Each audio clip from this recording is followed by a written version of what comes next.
వేరు చేయబడ్డావు? దేవుని మీద ప్రేమతోనా? కాదు కాదు కాదు. మీ మధ్యలో యుద్ధాలు జరుగుతున్నాయి, మీ మధ్యలో పోట్లాటలు జరుగుతున్నాయి. అది మీ శరీరమందు దాగి ఉండి గొడవలు పెట్టుకోండి అని మీలో హెచ్చరిస్తూ ఉంది. అందుకే సదా కలహించుచు వ్యామోహం నుండి కదా, చదవమ్మా.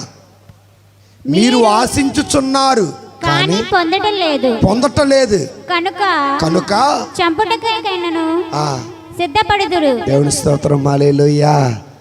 చంపటానికైనా కూడా వెనకాడరట. తర్వాత చదవమ్మా. మీరు అసూయపడుదురు కానీ పొందలేరు కనుక మీరు కోరుకున్నది జరగటల్లా, మీరు అనుకున్నది జరగటల్లా.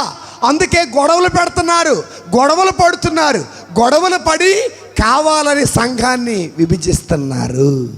ప్రేమతో